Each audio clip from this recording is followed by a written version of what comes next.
Hey, what's going on, YouTube? And welcome to yet another episode of Tuesday Preppers, where we take a look at the in-game news and see what's going on this week in FFBE and get ready for it by taking out trials and challenges that get you killer abilities and materia and weapons and things like that that will help you to prepare for the upcoming week's worth of stuff, which is, I think, kind of a fun way to spend my time. And I hope you enjoy it too. So let's take a look at the news together and see what is coming our way. I'm going to skip past the unit for just a second. We are going to do the unit, and we are going to talk about all this other stuff too. I'm going to start with the power of the legendary hero. So if in case you have not had enough Final Fantasy VII, here you go. We got one more week of Final Fantasy VII stuff. The power of the legendary hero battles. And this is against a Reaper enemy. It is 100% resistant to fire. It has 50% resistance to lightning and wind, and it is weak at minus 20% of ice and earth. You can use all the breaks on it you want. What is neat about this is it's going to give you a couple different things. One, just by beating the last level, you are going to unlock Sephiroth's newest ability, Elemental Burst Dark, which is a big boost to his dark damage, which is obviously very important. If you do not have Sephiroth, please go ahead and do yourself a favor. Unlock this ability for later. Excuse me. And if you do have Sephiroth, do not skip this. This will go away, and then you will not have this ability for Sephiroth until we get some sort of ability to rerun events down the future if we get that like JP has. So definitely do not skip this right now. It's good. It also gives you silver crowns that you can use to go ahead and unlock Sephiroth's new abilities. You don't have to spend Master's crowns on him. You can use his custom ones that are just for him. Same with Reno. But there are also some options to exchange them if you're not interested in using them. Like if you had already unlocked Sephiroth because they didn't delay his abilities, you could exchange his crowns. But while we've got them, go ahead and use them. Don't exchange them at this point. So yeah, use these for what they are. Unlock your Sephiroth, get him stronger. We're also going to be getting his sword in case you missed it the last time they ran it. You can get it all the way up to +3. So definitely good time to do this event. Get Sephiroth up and running for your clears and stuff like that. So we're gonna need some Reaper Killer. We're gonna talk about how to get some Reaper Killer in just a moment. We've also got this event, the Happy New Year, for Lunar New Year. You can see all the cool background and stuff like that. Now, this is a farming exchange event type dungeon. So you're gonna get all this different stuff, the basic rewards, and then you're gonna exchange rabbit's feet for more stuff, the villager's robes, the ornamental hairpin, and the upgrade materials for the mystic Erhu. I don't know if you pronounce that right. It's Erhu or Erhu or whatever, but I'm gonna call it an Erhu. I'm probably incorrect, but the upgraded stats on it are 320 MP, Magic 75, and Spirit 135. It's a two-handed instrument. Look at that, Elmsmore. It's an instrument. And it does a couple things for you. It lets you cure status ailments and breaks on your party for using the evocation gauge, which I think is a kind of a nice item. It's not quite as good as Paws of Prosperity, but if you don't have Paws of Prosperity, this is a nice alternative. Kind of cool. The Villager's Robes is basically just good HP and some resistances. And then the Ornamental Hairpin is kind of the worst of the three, in my opinion. But again, it does have some resistances, kind of nice. Yeah, get these items, upgrade them, go nuts. Good stuff. The other part to this is not farming. Oh, look at there's Cleome. The other part to this is not farming, and it is just the kind of one and done style boss. Now, because both of those events are not in the wiki because they're global exclusive, we don't have any information about what the boss is. However, this is the same sprite right here as the Clash of Wills. That boss is a beast and demon weak to fire, ice, and dark. So my assumption is that for both of these fights, you're going to want beast and demon killer and fire, ice, and dark type stuff. So that's just an assumption. It could be totally different when we get this on Tuesday or Thursday. Either way, don't skip this. You get Transcension Pearls, Mystery Crystals, and more. Usually, and more means Lapis. I hope it does. We'll see. But looking forward to this and putting out some clears for it. If it's interesting or difficult in any way, we'll work on some clears for that.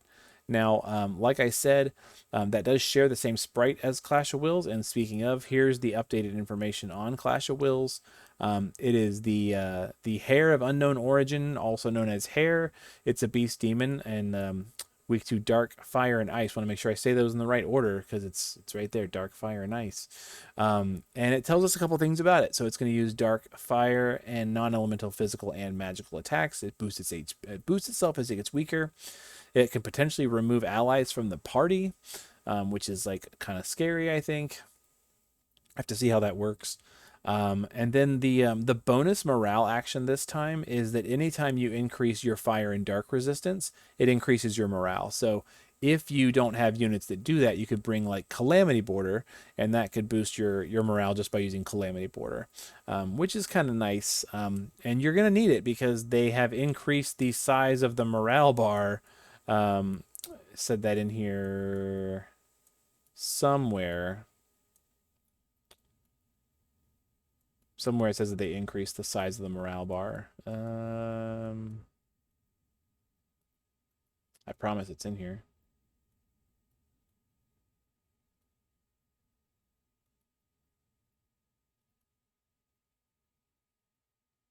Yeah.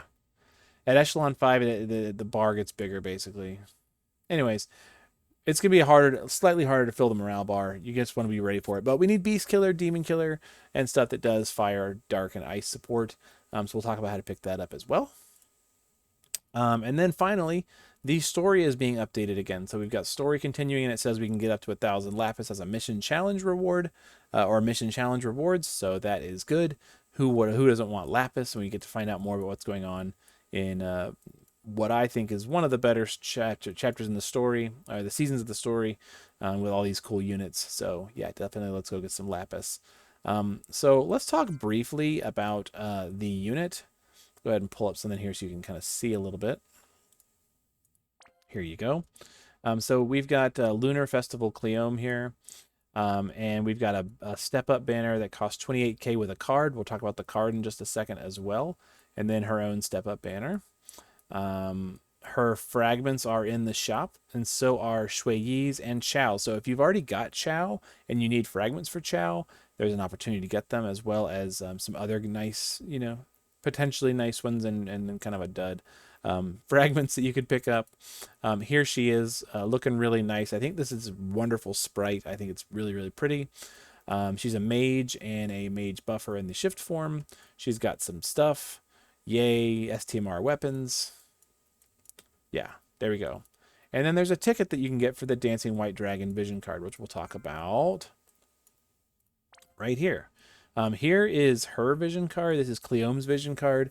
Magic 130, 50%, fire resistance 50%, LB damage 50%, and then boost magic by 500 for FFBE units, as well as filling the morale gauge every turn.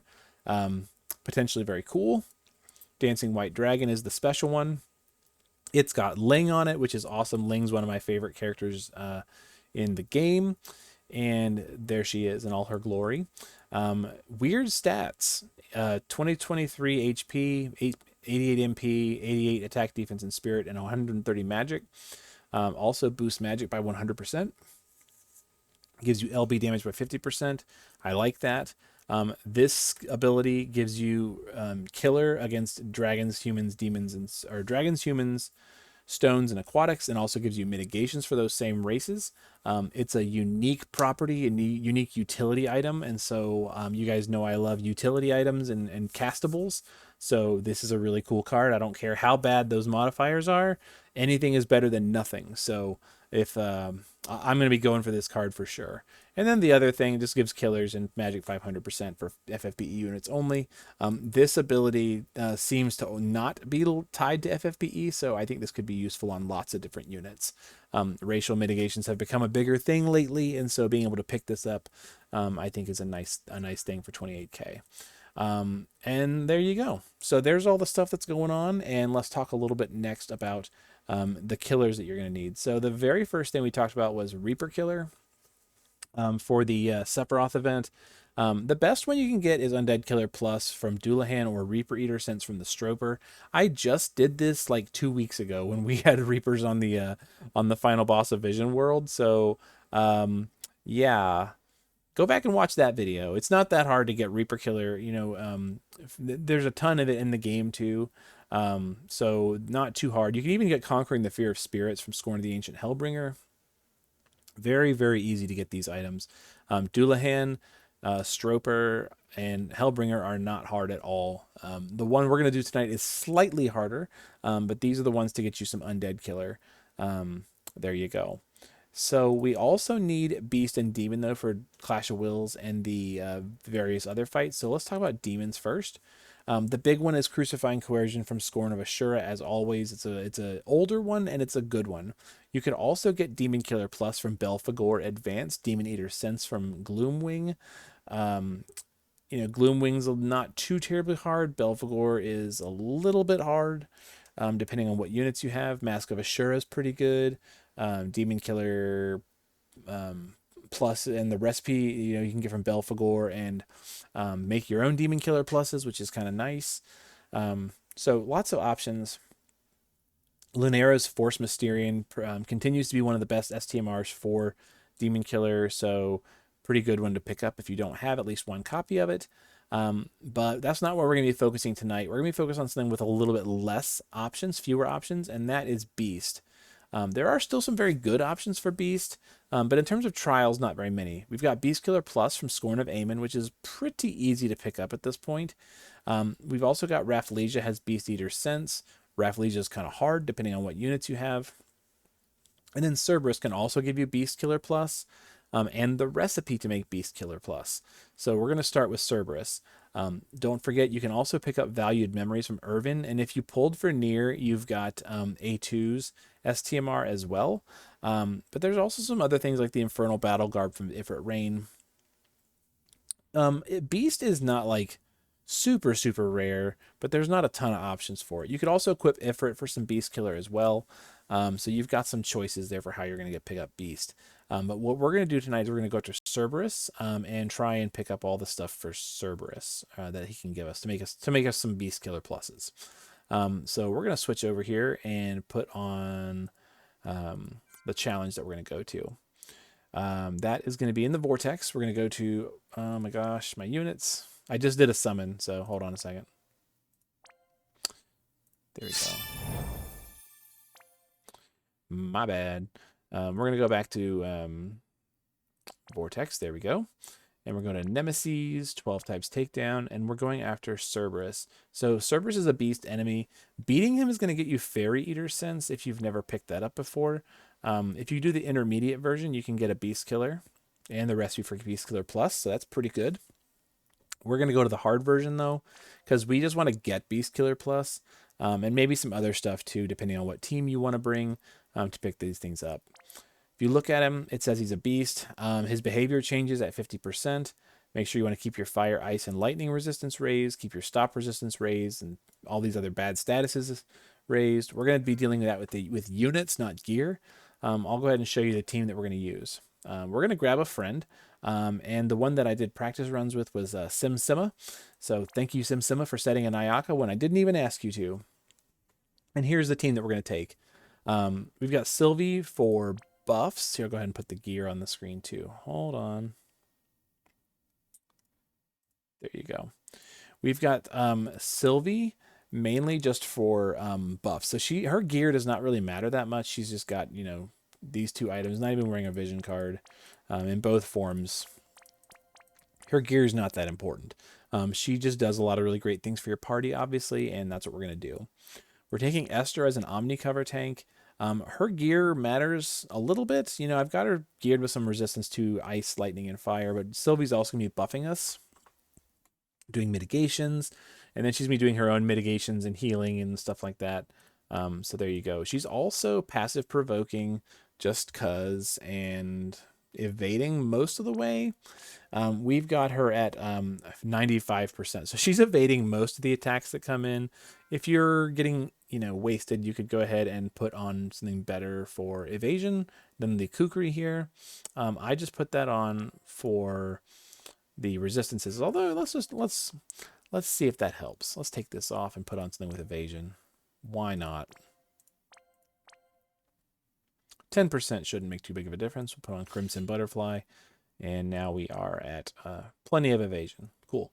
She's going to stay in this form the whole time, not contributing to damage at all. But she's got some LB fill as well. And yeah, power cut. It is what it is. Our Fravia is going to be doing some chaining with our Ayakas, as well as ice support, breaks for the boss, and things like that. So she's just kind of geared for really high magic, wearing the Ayaka Vision card, so she can chain. And yeah, she's trying to help out a little bit with some Beast Killer. She doesn't do the most damage, but she is there. She's geared the same in both forms. So cool. And then here's my Ayaka, you know, kind of geared for as much attack or as much magic as we can. Also mine has chain speed and Esper stats, Beast Killer. She gears really naturally for. Worth noting, you know, she does have a Beast Killer buff. And in fact, actually, she's got a Demon Killer buff for herself, a Demon and Beast Killer. So she could potentially be useful for the Clash of Wills because she has killers for that, and can also boost that for the party as well, Beast and Demons. Keep that in mind. And the boss is weak to ice. Keep that in mind. So ice teams could see a run here in Clash of Wills. Maybe, maybe not. Simsima is geared very similarly. Has one higher EX level, is level 130. Has an Emperor's Ring. And there you go. Geared almost exactly the same. Just better stats because Emperor's Ring and level 130. So let's do this thing. Let's get into it and beat this boss. Get this out of the way and bring the actions up. Cool. So to start this off, we are going to have our Fravia break the boss and just kind of start powering up and stuff like that first. Not protect. We're going to cast On Guard, Flick, and Bind. We're going to save the good breaks for later. Thank you. And we're going to have both of our Ayakas on turn 1 just use their base limit burst to do some modifier boosting stuff for them. There you go. He doesn't take any damage. It's okay. Sylvie is going to Burgeoning Defense for Esther, Compassionate Knight for Stop Immunity, which we need, and then Petals for Fire, Ice, and Lightning resistance. Very good. And our Esther is just going to use Electromagnetic Shield. That way we can cover all the incoming damage. The boss does have accuracy, which is why I didn't worry too much about evasion. But Esther also is going to be absorbing lightning damage, so that's going to help keep her healthy. Our Ayakas are now going to start doing some things. We're going to use their cooldown, Spirit of the Seasons, Good Tidings, and a couple of chaining skills. There we go. And our Fravia is going to help with that. She's also going to put up her field effect and then start filling Esther's limit burst gauge because we are going to need that for the next turn. Our Sylvie is going to buff our stats and put up resolve so that we're refilling our HP. There we go. Let Fravia go. And we're kind of hoping to see Esther get her LB. If she doesn't, it's not a big deal. I'm going to go ahead and let our Ayakas chain.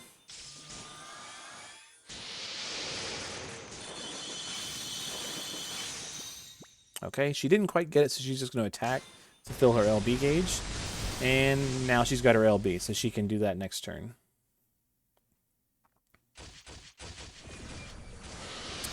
Notice she got healed. That was some lightning damage. So that's pretty cool. Turn 3 here, we're going to have, I'm going to go ahead and use mine. I'm going to use Emboldening Song. That's going to give Fravia a killer buff. It's not a big deal, but, you know, and then also the 100% Amplify. That way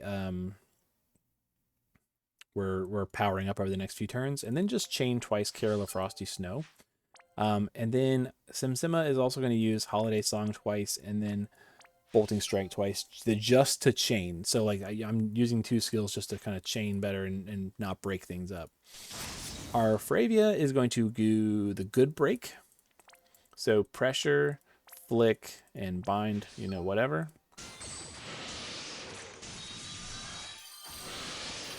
Very good. And then our Sylvie and our Esther are just going to both use their LBs. That's the base LB of Sylvie, not the shift LB, because nobody's doing LBs anyway for damage. So they don't need to worry about modifier boosts.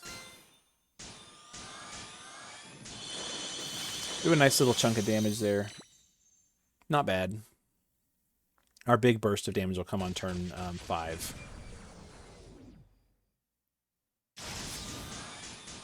Okay. We're going to start powering up now. So our Fravia is going to use Frost Blossom, LB twice, and Insistence. Our 2 Ayakas have their SLBs. They're going to use them. Sylvie is just going to reapply the Petals, Compassionate Night, and Resolve.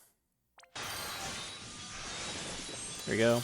And Esther, because she needs to get her LB again, is going to just attack. Not bad.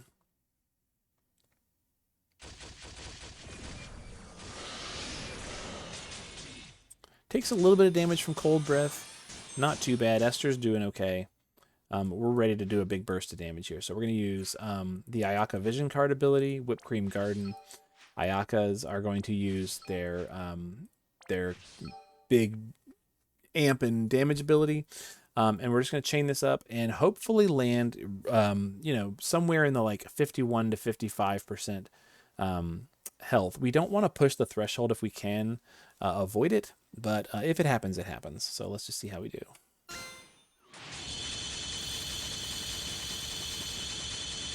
$56. That's not bad at all. So we'll just take that for what it is, and we're going to go ahead with Sylvie and just use her automatic basic attack to give the party re-raise, and that's just in case we need it. There we go. And Esther still has cover this turn. She's got cover for 1 more turn, so she's just going to attack again to make sure that she's got her LB next turn. There we go. If she dies here, she's got re-raise, but she did not die, so we're in good shape. Pretty cool. She's got her LB, so we're going to go ahead and use it this turn because we need it.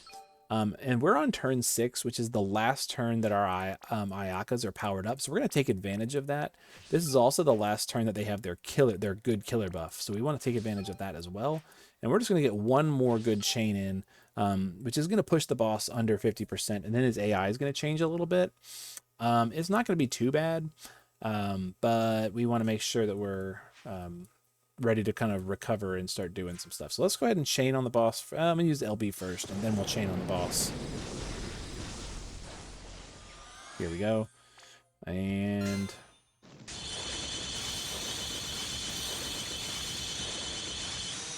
yeah, we're doing pretty good. So now Sylvie is going to just kind of heal up. So we're going to use Compassionate Night twice to try and heal. And we're also going to try and use Not So Fast to remove the attack buffs that the boss has.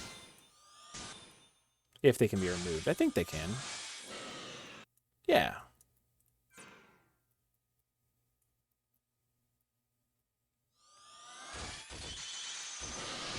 That way Esther's not in such bad shape.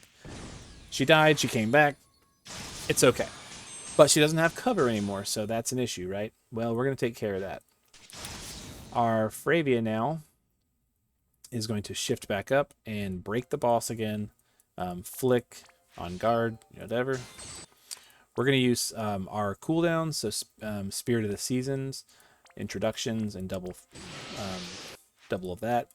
We're going to use Spirit of the Season again. I'm going to skip the cooldown on this Ayaka, and we're going to use Emboldening, Presence, Spirit, And yes, we're just gonna use all 4 of those. There we go. And at the end result, this is that we're not chaining, but that's okay. And then Sylvie is going to give Esther her LB with her Magnus. There we go. And then we're also just going to offense and defense to make sure that we've got breaks on the boss and stat boost for us and some Mirage stacks and things like that. That way she can use her LB.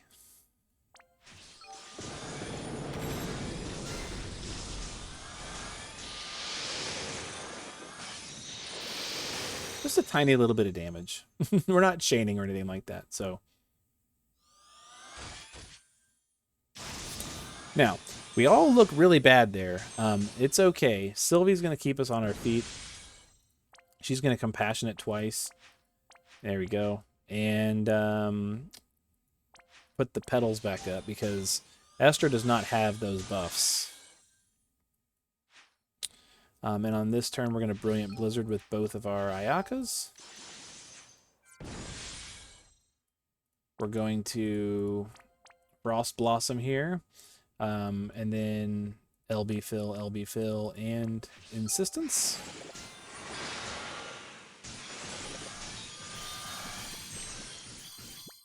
There we go. And then our Esther is just going to Storm Guardian to give herself good mitigations. Hopefully keep us alive.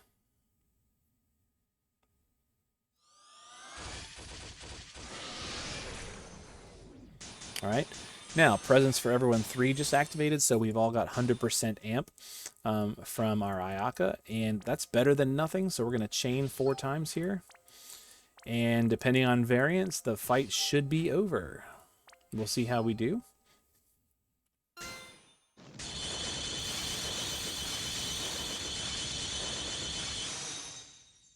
Nine turns.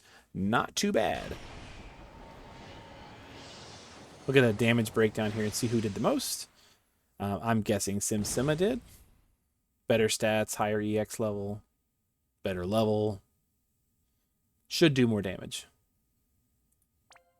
Yeah, significantly.